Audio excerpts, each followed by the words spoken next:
sample. We started talking about two proportions, and then in the second part we talked about two means. So now we have P1 and P2 because we have two different populations and we're trying to test something about the populations. So we have P1, P2, we have P hat 1, P hat 2, and we have two sample sizes. This was some properties here. It's approximately normal as long as this is from what we saw before. So we could go through and we could actually figure out the sampling distribution for the difference. So that was the goal here, is that we were always trying to find a confidence interval for the difference or do the hypothesis test on the difference. This is just some information behind the theory. So when it talks about the shape, center, and spread of the sampling distribution, this kind of goes through those formulas where they're coming from. So if I was asked about just the sampling distribution of the difference of the two proportions, the mean is just equal to the first proportion minus the second proportion, the population proportions. And then the standard deviation is this crazy formula right here, okay? The shape will be normal as long as you have to check both of all these conditions now, because you're dealing with two populations. When we were just dealing with one, we only checked it one time. Now that we're dealing with two, this standard deviation formula only holds as long as the sample is no more than 10%. And this is just a picture illustrating all that. So you can look here, like at this example here, they had two different groups. This is kind of funny here. They had 70% doing their homework and only 50% doing their homework. They go through and look there at the, they want to figure out what the sampling distribution is. So we know that the shape will be approximately normal as long as, so there's n times p hat 1, so they're using p hat, and they're using n times n1 times 1 minus p hat, and they're doing n2. So as long as those are all at least 10, then the sampling distribution is approximately normal. The mean is just the difference in those two, and the standard deviation is just all that plugged in. So the sampling distribution of p hat looks like this. If we want to find the probability that the difference would actually be 10 or less, we could do that using like the normal CDF. And again, what they do here is they convert it back to a standardized score. You could just do normal CDF, negative infinity to 0.1, comma, the mean, which was 0.2, comma, the standard deviation. And since there's only a 4% chance of getting that observed difference or something less, then it seems suspicious that we'd observe that. All right. Next we went on to confidence intervals, and just the thing here to note is that when you're doing the confidence interval, remember it's always the statistic plus or minus the critical value times the standard deviation. So here's our formula for standard deviation. What we did is we plug in the p hats, because in the confidence interval we don't know what p is, so we call that the standard error. So we're plugging in those p hats, we have this new formula. When we're doing proportions, the critical value comes from z. So this is your formula here. The statistics of p hat 1 minus p hat 2 plus or minus the critical value times the standard deviation. You're still checking the conditions here, the random condition. Now in this case they both have to be random, or the samples have to come from a random experiment. So if the subjects are randomly assigned, then that's sufficient enough. You have to check the normal check again. You have to check all those different combinations, and you have to write that out. You can't just show that you know what the check is. You have to show that it's met. And then either both the samples are independent, the samples and the individual's observations are independent, or if you're sampling without replacement, check that the two populations are at least 10 times as large. Alright, so we have an example here. So they want to find out, they construct and interpret a 95% confidence interval for the difference between the proportion of all U.S. teens and adults who use social networking. So there's the teens, there's the adults.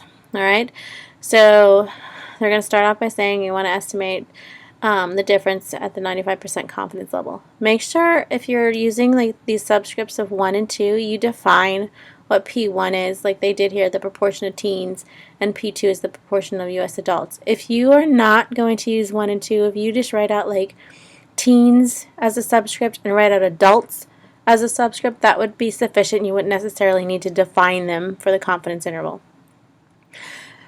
Alright, remember to state what method you're using. So you're using a 2-sample z-interval for the difference in proportions. Alright, the data come from a random sample of teens and a separate random sample of adults. They're going to check the n1 times p hat 1 and so on. All those are greater than 10, so that condition's been met. They have 2 independent samples, one of teens and one of adults. The responses in the 2 samples have to be independent. They are sampling without replacement, so they check the 10% condition. And again, so there's at least 8,000 teens and at least 22,530 adults. Alright, in the do step, so they're going to go through and actually use the formula here. So the P1 was the adults, or sorry, the teens, so that was the 0.73. The P hat 2 is the adults, the 0.47. So we've got 0.73 minus 0.47. We're doing a 95% interval, so the critical value is 1.96. And then they're plugging in, there's P hat 1. This is 1 minus that. That's the sample size for the first one. There's P hat 2, minus 1 minus that. And there's the sample size for the second one. So they're plugging all that in to get the interval. I always taught you how to do it on the calculator because there's just, you don't have to, but there's just a lot of opportunity for error. So when we're doing it on the calculator, we're going to go to Stat, we're going to go over to Tests. We have 2 samples, we're doing proportions, and we're using the z-interval, or the z distribution, but we're doing an interval, not a test. So I need to scroll down a little bit here. And my scroll goes a little crazy for whatever reason. But I want option B here, so it says 2 prop z interval.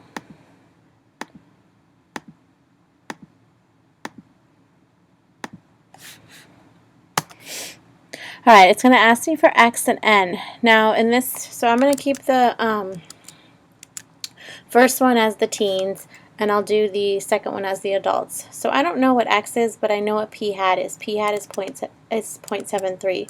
So when I'm back on my calculator, I'm going to do 0.73 times the sample size for the teens. And I get 584.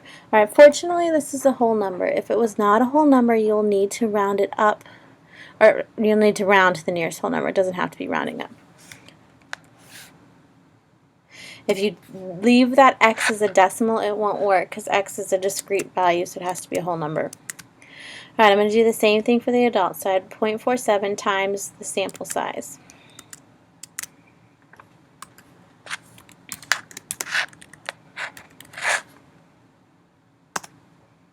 Alright, see now this one is not a whole number, so it's going to give me an error message if I leave it like that. So I'm going to go back up here and I'm just going to round it to the nearest whole number.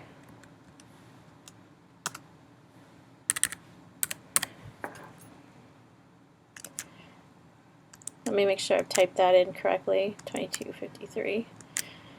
Alright, and then I'm leaving it at 95%. I'm going to hit calculate. So again, there's my answer. I would tell you again, just like I was telling you before, write down the inputs. So everything I typed in, I would write out. There's my interval.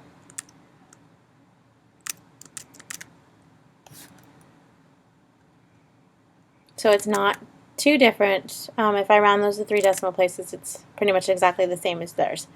Right? And then I would write the summary statement. So we are 95% confident that the interval from 0.223 to 0.297 captures the true difference in the proportion of all U.S. teens and adults who use social networking sites. I would even add to this to make it a little bit cleaner that you clearer that you did teens minus adults. Like I would maybe put that in parentheses. And this second part here is just kind of like extra information. It's really not necessary, but the interval suggests that more teens than adults in the United States engaged, and they're saying that because that difference is positive, and we did teens minus adults. All right, we also talked about doing a hypothesis test. So it was always, the null is always, again, in all these hypothesis tests, we were always doing a difference. We weren't adding them together. We were just looking at the difference between those two. So it was P1 minus P2 equals some hypothesized values. We're going to restrict ourselves to the easiest scenario where it's equal to 1. I opted in class to write it this way because that's how the calculator looks, but really what you're doing is you're still doing a difference. And then for the alternative, you can write it like this, or we could do P1 is greater than P2, or in this case P1 is less than P2, or in this case P1 is not equal to P2. And we still have conditions that we have to check. Your formula here is no different than it was before. So you still have the statistic minus the parameter divided by the standard deviation of the statistic. Alright, there's a little bit, just something here to remember for the AP exam. When you find that standard deviation of the statistic, the reality of the problem is that you start off with the problem by saying that you think these are equal to each other. So that's what you say in the null.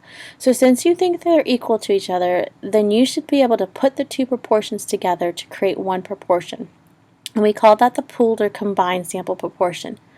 So they're just going to take the successes in both samples and then divide it by the total sample size. And that's what they're going to use in the formula instead of p hat 1 and p hat 2. So just remember for the hypothesis test, they're using that pooled proportion. The random check is the same. We're going to stick with the same normal check. We're going to stick with the independent check. You're going to find your p-values the same way. You're using the normal CDF. So here's a problem about eating breakfast at school. So they took a sample of 80 students from one school and found that 19 had not eaten breakfast. From a second school, they took a sample of 150 and found 26 had not had breakfast. Alright, so is there a difference in the population proportions? So they're just saying, is there a difference? They're not defining a direction. So you can write your hypotheses out like this, or you can use the way that the calculator does it and say P1 is equal to P2, and the alternative would say P1 is not equal to P2. Define what the parameters are. State what method you're using. So we're doing a two-sample z-test for the proportions. Check the random check. Check the normal check. Check the independent check.